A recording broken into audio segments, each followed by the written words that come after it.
Hello friends, मैं प्रभात सिंह और हम लोग स्ट्रेट लाइन जो है पढ़ रहे थे।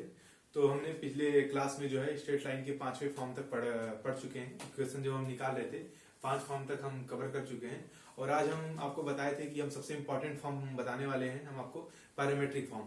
अगर पैरामेट्रिक फॉर्म आपको एक बार समझ में आ गया तो मैं ये बता रहा हूँ कि आप इसको बहुत जगह ऐसी ऐसी जगह पर इसका रिजल्ट यूज करेंगे जहाँ पे आपके किसी भी क्वेश्चन को, जैसे जो क्वेश्चन आप टाइम टेकिंग हो सकते हैं, आप उसको बहुत जल्दी कर सकते हैं। और ये बहुत यूजफुल पार्ट है, समझ लीजिए यूजफुल फॉर्म है बहुत स्ट्रेट लाइन का। और उसके बाद जैसे कि आप जितने भी अभी तक सारे 5 फॉर्म पढ़े हैं, तो मैं सबसे ज्यादा जो मेरा पर्सनली जो मेरे को जो लगता है जो सबसे अच्छा, जो सबसे यूजफुल है आगे चल के बड़े बड़े सवालों में, तो ये पैरामेट्रिक फॉर्म ही है। और पैरामेट्रिक फॉर्म ये ऐसा नहीं कि आप स्ट्रेट लाइन का ही पढ़ेंगे। पैरामेट्रिक जो है आप सर्कल का भी पढ़ेंगे, कोनिक का भी पढ़ेंगे, सारे पैराबोला, इलिप्स, हाइपरबोला, वो आगे हम देखेंगे जब हम उन टॉपिक को कवर करेंगे तो हम देखेंगे उन पे भी जो है पैरामेट्रिक फॉर्म होते हैं। तो आज हम स्ट्रेट लाइन का पैरामेट्रिक फॉर्म कवर करेंगे। तो देखेंगे कि इस पैरामेट्रिक फॉर्म ऑफ लाइन में होता क्या है। मान लीजिए हमारा ये 6वां पॉइंट होगा हमारा parametric form, parametric form of line. तो पैरामेट्रिक फॉर्म ऑफ लाइन में हमारा ये 6 पॉइंट है। तो पैरामेट्रिक फॉर्म ऑफ लाइन में देखिए होगा क्या। तो यहाँ पे जैसे कि पहले तो मैं बता दे रहा हूं ये कैसे होगा। इसका result H X minus H upon cos theta equal to Y minus K upon sine theta is equal to R. ये हमारा parametric form of straight line होने जा रहा है, मतलब है ये। ठीक है, तो हम ये देखेंगे कि यार ये थीटा क्या है और ये एच क्या है, के क्या है और आर क्या है। तो मैं आपको बता दूं कि ये एच कॉमा के, पहली बात हम तीनों पॉइंट को डिस्कस कर ले रहे हैं पॉइंट वाइज। तो एच कॉमा के हमारे मन में पहला प्रश्न जो उठ रहा है, एच कॉमा के क्या है। एच कॉमा के एक पॉइंट है, point lie on straight line,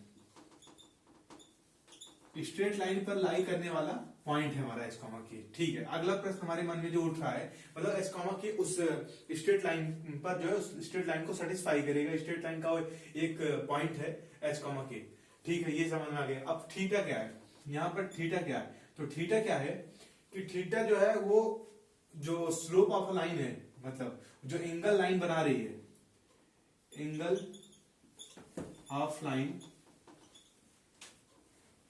line and angle of line, मतलब between, angle of line between X axis and line, मतलब लाइन और एक्स एक्सिस के बीच के एंगल को हम यहाँ पे कहने वाले हैं हमारा वो थीटा। हमारा थीटा होगा angle between line and axis होगा। ठीक है, अब एक्स एक्सिस था वो। अब हमारा आर क्या है, आर क्या है, कांस्टेंट है, कांस्टेंट। तो पैरामेट्रिक में कांस्टेंट मतलब जैसे फिजिक्स में कांस्टेंट होता है, वैसे ये मतलब एक प्रकार से कांस्टेंट और ये एक प्रकार से डिस्टेंस है। डिस्टेंस अभी मैं आपको बता दूंगा कि कैसे ये डिस्टेंस है और ये किस चीज का डिस्टेंस है। तो ये तीनों चीज, जैसे एच कॉमा क्या है हमारा जो है स्ट्रेट लाइन का एक पॉइंट है, और थीटा क्या है, एंगल बिटवीन ये समझ लीजिए angle between X axis and line. तो एक्स एक्सिस और लाइन के बीच का एंगल थीटा हमारा, और आर जो है वो कांस्टेंट है, डिस्टेंस है, वो हम देखेंगे कि डिस्टेंस किस चीज का है। मान लेते हैं ये हमारा वो था। ठीक है, अब मान लेते हैं हम जैसे एक हमारा स्ट्रेट लाइन है, यहां पर एक कोऑर्डिनेट दिया गया है आपको एच कॉमा के। ठीक है, अब आपसे सवाल में क्या पूछेगा वो कि ये आर डिस्टेंस पे जाके इस पॉइंट का कोऑर्डिनेट बताइए। तो यार आप बोलेंगे यार आर डिस्टेंस पे जाके इस पॉइंट का कोऑर्डिनेट, और लाइन मतलब लाइन का स्लोप आपको मालूम है, समझ लीजिए। तो वो जब आप जाएंगे तो यही होने वाला है, ये एक्स कोऑर्डिनेट। एक्स कोऑर्डिनेट कैसे निकालेंगे, एक्स कोऑर्डिनेट इस लाइन का हो जाएगा H plus R cos theta, और यहां पे वाई कोऑर्डिनेट इसका हो जाएगा K plus R sine theta, K plus R sine theta. अब ये होता कैसे है, ये आया कैसे जो है के प्लस आर साइन थीटा। तो इसमें यार कोई बहुत बड़ी लॉजिक नहीं, बहुत बड़ा वो नहीं है, जो है रॉकेट साइंस इसमें यूज नहीं है। इसमें बस छोटी सी ट्रिग्नोमेट्री यूज है। ट्रिग्नोमेट्री ऐसे यूज है कि आपको यहां से पता है कि अरे ठीक है, ये लाइन जो है वो एक्स एक्सिस से एंगल थीटा बना रही है, तो ये भी एंगल थीटा ही होगा। और ये कोऑर्डिनेट आपका एच है, तो यहाँ पे आर है, तो यहाँ पे आर क्या हो जाएगा, आर कॉस थीटा ये हो गया। तो यार आगे जाएंगे अगर आप कोऑर्डिनेट के, तो यहाँ का एक्स कोऑर्डिनेट कितना हो जाएगा, H plus R cos theta. और अगर यहाँ पे वाई कोऑर्डिनेट इसी तरह अगर निकालेंगे, तो ये वाई कोऑर्डिनेट जो आपका है वो आर साइन थीटा आ जाएगा। तो यहाँ पे ये इसको प्लस एच यहाँ करिए, और ये जब आप वाई निकालेंगे तो ये जो दूरी है आपकी वो आर साइन थीटा आ जाएगा। तो के है, और के से आप उतना ऊपर जा रहे हैं तो वहीं पे के प्लस आर साइन थीटा है। तो देखिए ऐसा भी हो सकता था, एक केस तो चलिए आप ऊपर जा रहे हैं और आगे जा रहे हैं, तो ऐसा भी यार केस हो सकता था ना कि आप इस साइड आए हो, आर यहां पर आए हो, वो तो आर डिस्टेंस बोल दिया, बोला आर डिस्टेंस पर हम ये पॉइंट बताओ, तो आर डिस्टेंस पे ये पॉइंट ये भी होगा। और क्या इस पॉइंट से ये पॉसिबिलिटी नहीं है कि आर डिस्टेंस आप वो पीछे आए हो आगे न जाने के बजाय। तो जब आप पीछे जाएंगे तो आप इस ट्रायंगल को अज्यूम करिए ऐसे, अगर ये एंगल थीटा तो ये थीटा, तो आप उसी तरह से जब इसको वो करेंगे पूरा, ये मान लीजिए ऐसे, ये वाले ट्रायंगल को आप ले लीजिए, और इस एंगल को अगर आप थीटा बोलेंगे, तो अब ये देखिए ये आर है अगर, तो आपका ये कितना दूरी है, तो ये हो जाएगा आर कॉस थीटा और ये आर साइन थीटा। तो यार अब आप पीछे जा रहे हैं, तो आप इस पॉइंट के आप पीछे जा रहे हैं, अगर लेफ्ट साइड में जा रहे हैं तो ये आपको माइनस करना पड़ेगा। और इसी तरह अब यहां से आप नीचे आ रहे हैं तो वहां पे माइनस करना पड़ेगा। तो ये जो पॉइंट हो जाएगा, ये पॉइंट आपका होने वाला है H minus R cos theta comma K minus R sine theta. तो आपका ये कोऑर्डिनेट अगर कोई पूछता है तो आप ये बताएंगे ए कोऑर्डिनेट, और अगर कोई बी कोऑर्डिनेट पूछता है तो बी आप उसको ये बताएंगे, ये बताएंगे। तो बी यहां से ये हो जाएगा, ए यहां से होगा। इसका मतलब आर डिस्टेंस पर अगर कोई भी लाइन आपकी होगी तो उसके आगे आर दूरी पर ही कोई एक पॉइंट होगा, और आर डिस्टेंस उसके पीछे भी एक पॉइंट होगा। ये तो दिख रहा है हमें साफ साफ। और अगर हमको आगे का पॉइंट निकालना है तो प्लस करना पड़ेगा, और पीछे का पॉइंट अगर निकालना है तो माइनस करना पड़ेगा। ऐसा जरूरी नहीं है ये। क्यों जरूरी नहीं है? क्योंकि अगर ये थीटा निगेटिव हुआ तब तो, अगर आप निगेटिव हुआ तो आप इधर अगर निगेटिव कर देंगे तो पॉजिटिव हो जाएगा, तब तो ये आगे वाला पॉइंट देगा। तो इसलिए अगर आपको मैं सीधे सीधे रिजल्ट बता रहा हूं, आपको पॉइंट आगे और पीछे का निकालना है। आपको भी कुछ कोई दिमाग नहीं लगाना है कि यार किसको पहचानेंगे आगे का और पीछे का। वो आप जैसे धीरे धीरे स्ट्रेट लाइन पढ़ेंगे तो आप समझेंगे कौन सा पॉइंट आगे है कौन सा पॉइंट पीछे है। बट अभी आपको बस इतना है कि यार ये पॉइंट आप अगर किसी पॉइंट से अगर आपको आर डिस्टेंस पे आगे और आर डिस्टेंस पे पीछे किसी पॉइंट को निकालने के लिए बोला जाएगा तो आप इन फॉर्मूले से यूज कर सकते हैं। तो यहाँ पर आर को मैं अगर आर ना लिख के यहाँ पे प्लस माइनस आर लिखूं तो ज्यादा सही। तो वहां पे जो दूरी अब आपको पता चल गई होगी दूरी क्या है, वो डिस्टेंस क्या है। वो डिस्टेंस ये है कि उस पॉइंट से इतने डिस्टेंस पे जाकर एक पॉइंट आपको लिखना है, और इस डिस्टेंस से एक पीछे भी उतने पॉइंट पर उतने डिस्टेंस पे आके एक पॉइंट लिखना है। तो वो डिस्टेंस है, और डिस्टेंस वो प्लस माइनस करके लिखिएगा। वो इसलिए प्लस माइनस क्योंकि आपको आगे और पीछे 2 पॉइंट मिलने वाले हैं, तो वहां से माइनस और प्लस करके यहां से मिल जाएगा। ठीक है, चलिए। तो ये था आपका parametric form of a line के बारे में पूरा इंट्रोडक्शन। आप इसको पूरा सीक्वेंस वाइज नोट कर सकते हैं। तो हम इस पे एक सवाल देखेंगे, मतलब अगर इसको आप नोट करिए, वीडियो पॉज करके नोट करिए, और फिर उसके बाद हम सवाल देखते हैं इस पे।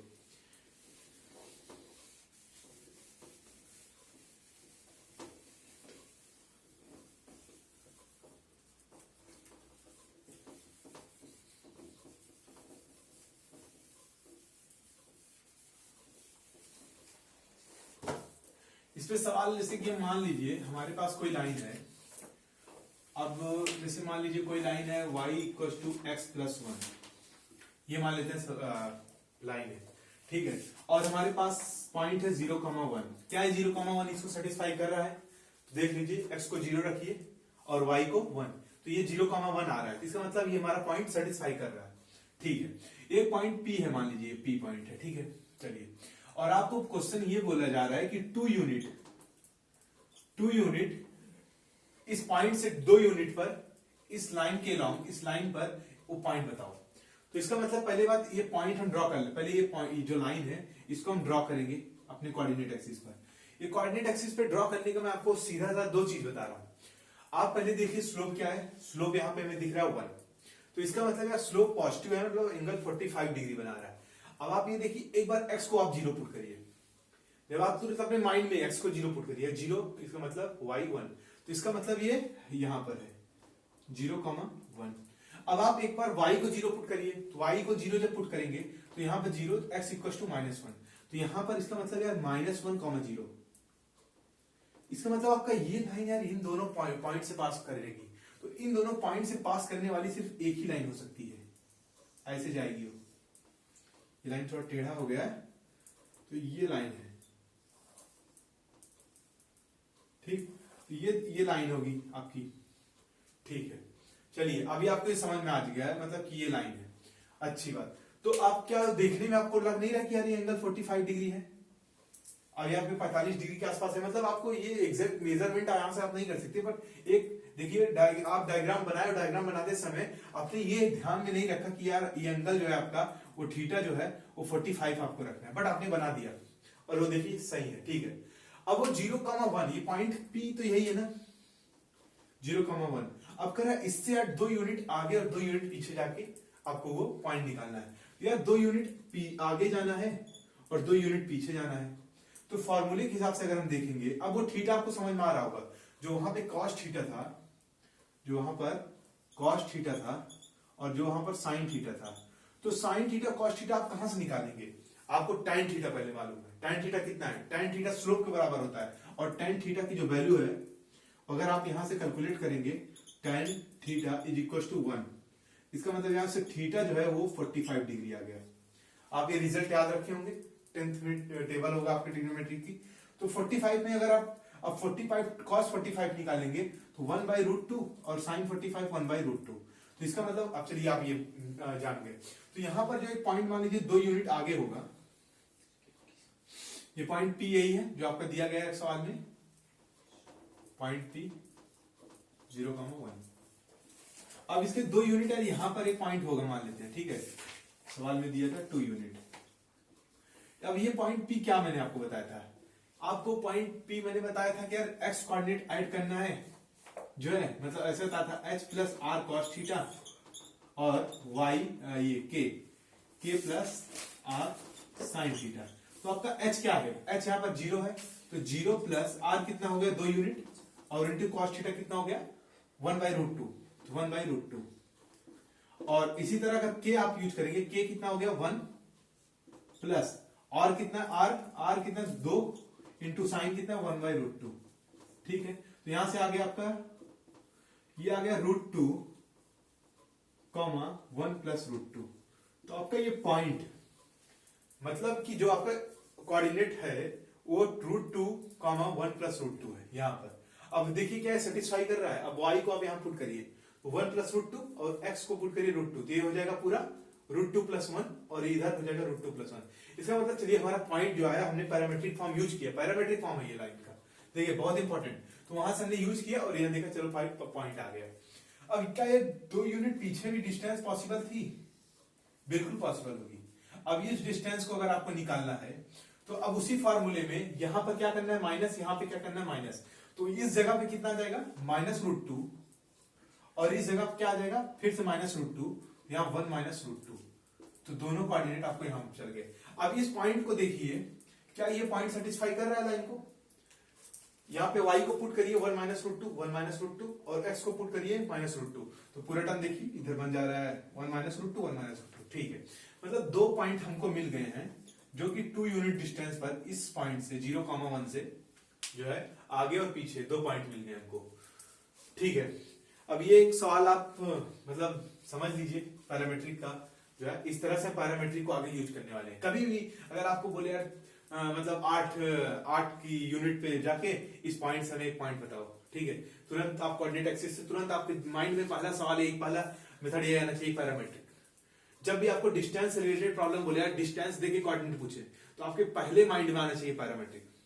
पैरामेट्रिक मतलब एक बहुत अच्छा सोल्यूशन होगा वहां पे, आप अभी जैसे फास्ट हो जाएंगे यूज करते समय, आपके माइंड में होगा h plus r cos theta k plus r sin theta, तो sin थीटा cos थीटा आप देखते ही निकाल लेंगे, जैसे ही tan थीटा स्लोप को देखेंगे यहां से sin थीटा cos थीटा आ गया, r आपका यूनिट देगा और h और कामा भी h के भी देगा जहां से आपको निकालना है, तो आपके वो रिजल्ट मिल जाएगा 2। और ये मत भूलिएगा कि 2 पॉइंट ऐसे होंगे, कभी कभी बस ये भूल जाते हैं कि ये पॉइंट एक पॉइंट निकाल लेते हैं, दूसरा पॉइंट निकालते नहीं मान लीजिए, तो फिर वहां पे प्रॉब्लम होगा। तो ऐसा जैसे मान लीजिए अगर इसी सवाल में हम बोल दिए होते कि यार एक पॉइंट है, मान लीजिए 0,0 से इस पॉइंट से जो भी कोऑर्डिनेट आएंगे और 0,0 से एक ट्राइंगल बनेगा, उसका एरिया बताओ।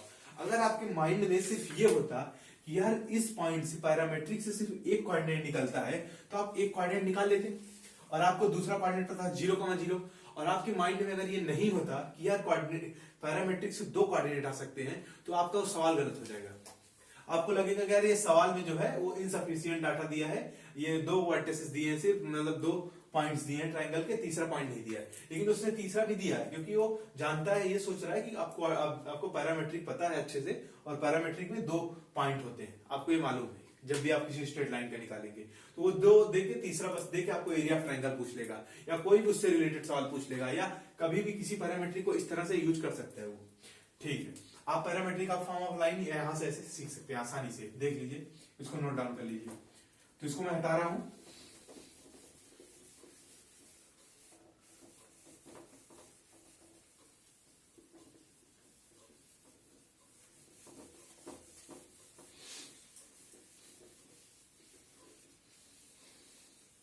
अगला हमारा फॉर्म, और जो सबसे ये भी अच्छा फॉर्म है, मतलब इसको भी आप ध्यान रखिए, ये तो जनरल फॉर्म है, जनरल फॉर्म ऑफ लाइन। मैंने आपको बताया था जैसे कि आप जितने भी 6 फॉर्म पढ़ चुके हैं, आप 6 को क्या आप याद है आपको चलिए मैं 6 का नाम बता दे रहा हूं फिर से। स्लोप इंटरसेप्ट फॉर्म पहला, दूसरा 1 पॉइंट फॉर्म, तीसरा 2 पॉइंट फॉर्म, और चौथा इंटरसेप्ट फॉर्म, और पांचवा नॉर्मल फॉर्म, और छठा पैरामेट्रिक फॉर्म। तो जब 6 फॉर्म पढ़ लेंगे तो उसके बाद general form of straight line आएगा, और जो कि ये जितने अभी आप 6 फॉर्म ऑफ लाइन पढ़े हैं, अब उनका जनरल फॉर्म मतलब ये लाइन होती क्या। अब हम यहाँ पे आएंगे अपने फिर से पुराने उस पे कॉन्सेप्ट पे। लाइन क्या होती है, लाइन क्या हमने बताया था आपको, ये एक्स और वाई कोऑर्डिनेट में एक रिलेशन है, एक्स और वाई में एक रिलेशन है जो कि होल्ड करता है सारे, मतलब उस लाइन पर जितने भी उस एक लीनियर जब जो भी ग्राफ बनेगा, मान लीजिए उस सारे लीनियर पे जितने भी पॉइंट्स होंगे, उस इक्वेशन को, उस रिलेशन को सेटिस्फाई करेगा, जो भी आप एक्स और वाई में निकालेंगे। तो यार एक्स वाई, ठीक है, मतलब वहां पर एक्स होना चाहिए और वहां पर वाई होना चाहिए, और एक्स और वाई की अलावा भी वहां एक चीज और हो सकता है, कांस्टेंट, तो कांस्टेंट भी होना चाहिए। ठीक है, यहाँ पर एक्स स्क्वायर नहीं होना चाहिए, यहाँ पे वाई स्क्वायर नहीं होना चाहिए, यहाँ एक्स वाई कुछ नहीं, बस एक्स वाई सी। ठीक है, सी फॉर कांस्टेंट। अब आप यार इसके रिलेशन में यार इसका कोफिशिएंट चेंज हो सकता है, कुछ भी, इसका भी चेंज हो सकता है, और इसका भी प्लस माइनस हो सकता है ये। ठीक है, तो यार हम यहां से ऐसे अज्यूम कर ले रहे हैं, ये इसका कोफिशिएंट ए है और इसका कोफिशिएंट बी है और इसका कोफिशिएंट सी, ये तो सी कांस्टेंट है।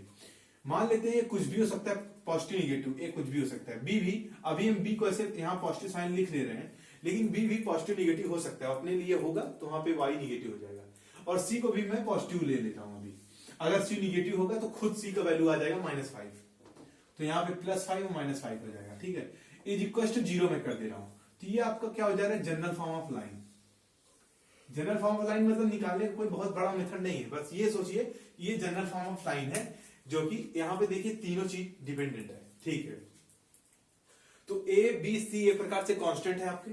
ठीक है, तो अगर हम इस लाइन को मैं ले रहा हूं और इसको मैं सोच रहा हूं A X plus B Y plus C equal to 0 के बजाय मैं क्या पूरे लाइन के इस इक्वेशन को ए से डिवाइड कर दूं, इस पूरे इक्वेशन को, क्या कोई फर्क नहीं। क्या बी से डिवाइड कर दूं, कोई फर्क नहीं। क्या सी से कर दूं, कुछ नहीं। तो हम आपको, चलिए मैं बता रहा हूं, तो हम एक तरफ y को ले रहे हैं और एक तरफ पूरे लाइन को भेज दे रहे हैं। तो मान लीजिए बी वाई मैंने कर दिया, इधर जब मैं इधर a को भेजूंगा -ax -c। अब मैं b से डिवाइड कर दे रहा हूं पूरे इक्वेशन को, इसको भी इसको भी, तो यहां पे हो जाएगा y is equal to -a/b x -c/b। ठीक है, अब ये हो गया। अब यहां से आप एक चीज देखिए, तो क्या यहां पे a/b एक कांस्टेंट है, मान लेते हैं C1 कोई कांस्टेंट है, कोई कांस्टेंट आएगा, और ये C2 कोई कांस्टेंट है। तो स्ट्रेट लाइन, अगर किसी भी लाइन का निकालना है आपको, मैंने जनरल ऑफ स्ट्रेट लाइन निकाला है, जनरल इक्वेशन, तो यार आपको कितने कांस्टेंट चाहिए, कितने अननोन है आपके पास, C1 और C2। तो ये वजह था, जब मैं आपको बार बार बोला था, जब आप 6 फॉर्म ऑफ लाइन पढ़ रहे थे, वहां आपको हमेशा 2 जानकारियां दी जा रही थी, हमेशा 2। तो इसलिए वो रीजन ये है, क्योंकि आपके पास यहाँ पर जो जनरल फॉर्म, कोई भी अगर आपको मतलब स्पेसिफिक आंसर, मतलब किसी का जैसे पूरा पर्टिकुलर आंसर चाहिए, किसी का रीजन चाहिए ना, तो हमेशा उसके जनरल के पास जाओ, उसके जो फार्मूला जहां से वो जनरल, मतलब वो जहां पर उसकी डिफिनेशन शुरू होती है, वो मतलब बेसिक चीज देता है असली डिफिनेशन। वो मतलब ऊपर ऊपर की चीजें ठीक है, इससे आपका भी शायद सवाल ना करें या करें भी, ठीक है, लेकिन जो अच्छे रिजल्ट्स होते हैं, डिफिनेशन होती है, वो तो यही बोलती है। वो कोई slope form line of line नहीं बोली है डिफिनेशन, कोई वर्ड इंटरसेप्ट फॉर्म नहीं बोली, डिफिनेशन के हिसाब से अगर हम चलेंगे तो लाइन की ये फॉर्म आएगी, जनरल फॉर्म ऑफ लाइन। और जनरल फॉर्म ऑफ लाइन से हम एक चीज देख रहे हैं यार कि 2 अननोन है हमारे पास, C1 और C2। इसका मतलब यार कोई भी लाइन का अगर हमको इक्वेशन चाहिए तो 2 डाटा चाहिए, इंपॉर्टेंट 2 डाटा, ऐसे नहीं कि कोई फालतू के रैंडम से 2 डाटा, 2 इंपॉर्टेंट 2 डाटा से के अलावा वो लाइन हम कंप्लीट जान नहीं सकते, ठीक है। मतलब यहां से हम एक चीज प्रूव कर चुके हैं अपना कि 2 अननोन है हमारे पास, ठीक है। अब क्या आप इस लाइन को कंपेयर कर सकते हैं y is equal to mx plus c से? बिल्कुल कर सकते हैं। तो इसका मतलब माइनस ए बाई बी क्या है, कंपेयर अगर करेंगे तो स्लोप क्या है, माइनस ए बाई बी। और y इंटरसेप्ट क्या है, y intercept c, y intercept ही होता है, तो ये क्या है, माइनस सी बाई बी। यहां पे यार देखिए, मैं सी आप कंफ्यूज हो जाएंगे, तो मैं ये क्या करूं, y इंटरसेप्ट ये C1 में बोल दे रहा हूं यहाँ पे, तो C1 जो है वो C बाई बी। अब आपको एक चीज पता चल गया, अब ये चीज आप रिजल्ट के तौर पे समझ लीजिए, याद कर लीजिए, y equal to minus A by B. Minus A by B मतलब क्या है, minus times of coefficient of x upon coefficient of y, ये आपका m है। अब आपको कोफिशिएंट ऑफ x और कोफिशिएंट ऑफ y को दोनों को डिवाइड कर लेना है और उसके सामने निगेटिव लगा देना है, वो हमेशा आपका स्लोप आ जाएगा। स्लोप किसका, उस लाइन का। मान लीजिए अगर आपका लाइन की इक्वेशन है, मैं आपको सवाल करा रहा हूं, आप यहां से पूरा ऐसे नोट कर लीजिए, ठीक है। ये लाइन की इक्वेशन है, ये आई कैसे, ठीक है, रिलेशन वगैरह डिफिनेशन आप लिख सकते हैं अगर लिखना है आपको। तो इस तरह से मैंने फॉर्म में चेंज किया और फिर उसके बाद यहाँ से लाइन को मैंने कंपेयर किया और स्लोप निकाल लिया माइनस ए बाई बी, मतलब minus coefficient of x upon coefficient of y। और यहाँ से y इंटरसेप्ट जो कि c बाई बी है, इसको आप नहीं भी याद रखेंगे चलेगा, बट ये आपका इंपॉर्टेंट है, माइनस ए बाई बी आपके जुबान पर ये रहना चाहिए, माइनस ए बाई बी, ठीक है। अब आपको मान लीजिए कोई भी लाइन दी जाएगी, आप उसको देखते ही इसको स्लोप बताइए, कैसे। मैं वैसे मान ले रहा हूं एग्जाम्पल के तौर पे, 2x plus 3y plus 5 is equal to 0, इसका स्लोप। तो स्लोप निकालते समय तुरंत x का कोफिशिएंट अपॉन y का कोफिशिएंट 2/3 माइनस हो गया, ये आपका स्लोप। मान लीजिए दूसरी लाइन कोई है, x plus 6y plus 3 is equal to 0, इसका coefficient x upon coefficient of y minus का, ठीक है, ये m इसका, ठीक है। अब तीसरा कोई लाइन,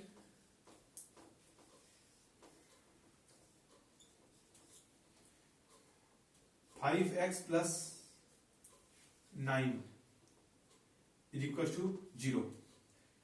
यार अब देखो, मतलब कोफिशिएंट ऑफ y 0 है, तो इसका मतलब क्या हो गया, कोफिशिएंट ऑफ m अगर इसका आप निकालेंगे तो कितना जाएगा, 5 अपॉन 0 माइनस का।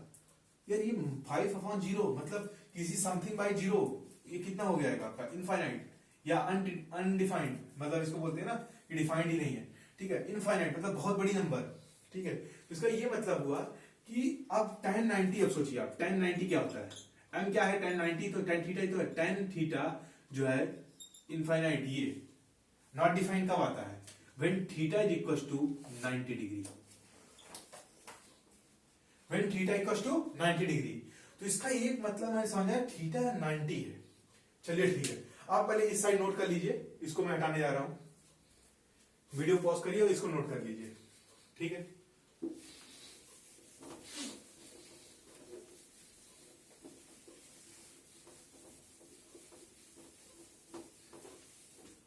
देखिए यहां पर थीटा आपका 90 आया, तो इसका मतलब मैं एक चीज समझ सकता हूं, tan theta equal to infinite आया, जब यहां पर थीटा 90 आया, तो इसका मतलब एक चीज है कि जो हमारा ग्राफ बनेगा, मतलब स्ट्रेट लाइन का, तो यार वो एंगल उसका एक्स एक्सिस तो 90 डिग्री है, और एक्स एक्सिस यार 90 डिग्री है, मतलब ठीक है, तो एक्स एक्सिस से 90 डिग्री मतलब कि एक्स कैसे परपेंडिकुलर ही होगा। अगर कोई एक्स एक्सिस ऐसे है तो 90 डिग्री मतलब यार ऐसे, मतलब वाई को पैरेलल, वाई कितना एंगल बनाता है एक्स एक्सिस से, ये मान लीजिए एक्स एक्सिस है ये और ये वाई एक्सिस है, तो वाई और एक्स कितना एंगल बनाते हैं 90, और ये लाइन कितना बना रही है एक्स एक्सिस से 90, तो इसका मतलब यार ये जो लाइन है वो पैरेलल टू वाई एक्सिस है, पैरेलल टू वाई एक्सिस है। अच्छा, और यहां से हम x निकाल सकते हैं, इंप्लाइज x इक्वल्स टू -9/5। तो यार अब यहां से x निकालिए -9/5, तो इसका ये मतलब हुआ कि x -9/5 है, तो -9/5, 0 ये क्या हो गया, ये हमारा x कोऑर्डिनेट है। अब लाइन क्या बोल रहा है कि लाइन 90 डिग्री बना रही है और लाइन इससे पास भी हो रही है, तो इसका मतलब लाइन को हम ये तो यहां से समझ गए ना, लाइन 90 डिग्री है और 90 डिग्री सिर्फ एक ही चीज हो सकती है कि जो लाइन है वो वाई एक्सिस के पैरेलल है, तो वाई एक्सिस के लाइन पैरेलल है, यहां से हमको यहां से ये मिला और लाइन पास कर रही है यहां से -9, 0 से, -9/5, 0 से, इसका मतलब लाइन हमारी ऐसे है, ये हमारी लाइन की इक्वेशन है।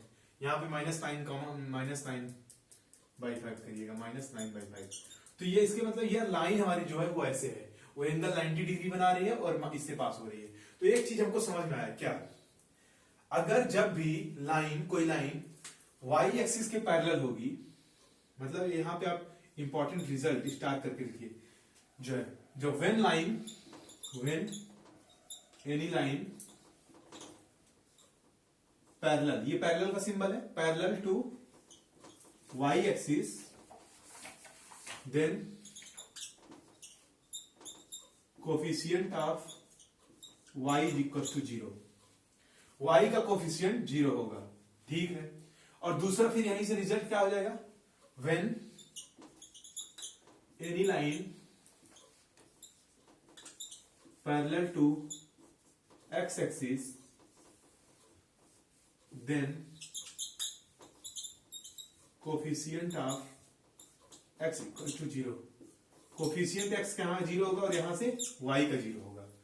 तो ये चीज आपको ध्यान में रखना है, अगर जब लाइन कभी पैरेलल है, मतलब आप अभी कभी भी किसी इक्वेशन को देखेंगे, इसमें यहां टाइम लगा रहे हैं, एक बार अगर हम टाइम लगा देंगे तो बार बार वो रिजल्ट, वो हमारा समय जो है वो सब खत्म हो जाएगा, वेस्ट करना, ठीक है ना।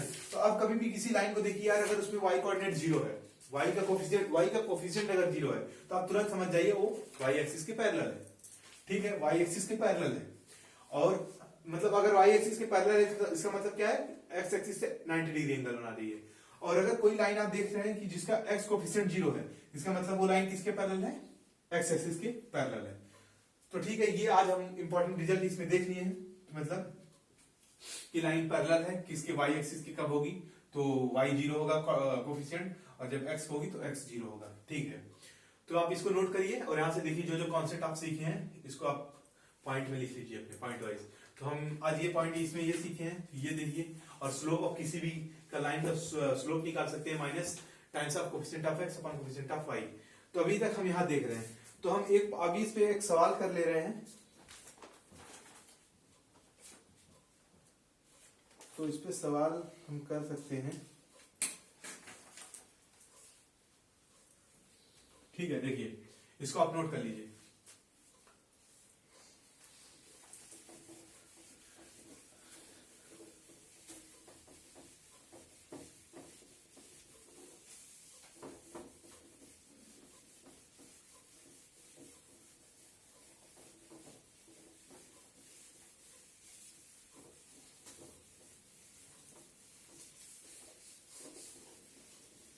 एक से सवाल क्या है कि बोला है कि reduce the line, reduce the line to x minus 3y plus 5 equals to 0, ठीक है। बोला है कि स्लोप इंटरसेप्ट फॉर्म में आप इसको, और हेंस फाइंड द स्लोप, ठीक है।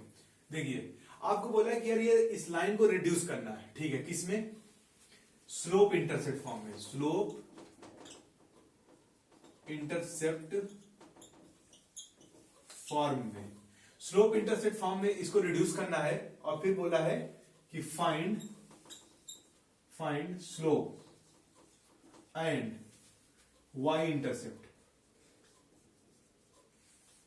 ठीक है, इसको आप निकाल सकते हैं। कैसे निकाल सकते हैं? पहले इसको आप अटेम्प्ट करिए, वीडियो पॉज करिए और अटेम्प्ट करिए इसको। बहुत आसान सवाल है। चलिए अब हम देख रहे हैं इसका कैसे करेंगे। अब ये लाइन है यार, अब इस लाइन को किसमें y मतलब y स्लोप इंटरसेप्ट फॉर्म में जो है रिप्रेजेंट रिड्यूस करना है। तो स्लोप इंटरसेप्ट फॉर्म क्या होता था, अब हम देखेंगे y equals to mx plus c। ये हमारा होता था slope intercept form of line. और यहां से अब हम इसको इसमें कन्वर्ट करेंगे। यहाँ पे कोफिशिएंट ऑफ y कितना है, 1 है, और क्या है वो भी पॉजिटिव। तो यार इसको आप y को इस साइड ले जाइए, तो 2x plus 5 is equal to 3y। अब 3 को डिवाइड कर दीजिए, तो y इज इक्वल टू इस पहले इक्वेशन को पलट के लिख ले रहे हैं। y इक्वल टू यहाँ पे 2x बाई 3 प्लस 5 बाई 3 ये हो जा रही है। तो अब आप जब इससे कम, अब देखिए कोफिशिएंट यहाँ का कितना हो गया 1। अब आप कंपेयर कर सकते हैं। अब जब आप कंपेयर करेंगे तो x का जो कोफिशिएंट है यहाँ पे m है और यहाँ पे 2/3 है। तो यहाँ से आप बता सकते हैं कि m इज इक्वल टू 2/3 और y इंटरसेप्ट जो c है, अब आप इससे जब कंपेयर करेंगे कांस्टेंट से तो 5/3 आ रहा है। तो c इज इक्वल टू 5/3। तो यहां से आप बता सकते हैं इसको। अगर आपको यहां से मान लीजिए आपको डायरेक्ट अगर ये बोला होता, ये reduce line slope intercept form में अगर नहीं बोला होता, आपको डायरेक्ट स्लोप चाहिए होता और y इंटरसेप्ट चाहिए होता, तो आप ऐसे भी यूज करते सकते। मान लीजिए मेथड 1 है रिडक्शन के बाद, ठीक है, रिड्यूस करने के बाद, वो तो आप देख के बता सकते हैं। मान लीजिए कोई ऐसा मेथड, जैसे ये मतलब मेथड क्या है, आप मेथड नहीं बोल सकते इसको, मतलब ऐसे। तो यहाँ पे क्या लाइन की इक्वेशन क्या है, 2x minus 3y plus 5 is equal to 0। मैंने आपको बताया जब स्लोप के लिए क्या करना है, आपको minus times of coefficient of x upon coefficient of y। तो माइनस कोफिशिएंट ऑफ x कितना हो गया 2 अपॉन कोफिशिएंट ऑफ y कितना हो गया -3। तो ये कितना हो गया 2/3। तो y इंटरसेप्ट अगर आपको निकालना है तो y इंटरसेप्ट के लिए मैंने आपको बताया था कि x को 0 रखना है। x को यहाँ 0 रख दो। अगर ये लाइन, अगर यार कोई लाइन y को कट कर रही है तो इसका मतलब वहां पे जो है x क्या है 0 है, x को 0 रख दीजिए। तो अगर यहाँ पे 0 रखेंगे तो y क्या आ जाएगा, y इज इक्वल टू 5/3। अगर वो मान लेता हूं कि वो आपसे x इंटरसेप्ट पूछा होता है, तो x इंटरसेप्ट के लिए क्या करते हैं आप, y कोऑर्डिनेट को x इंटरसेप्ट क्या करते हैं आप, लाइन को जो है y कोऑर्डिनेट 0 करते हैं, तो y 0 कर दीजिए।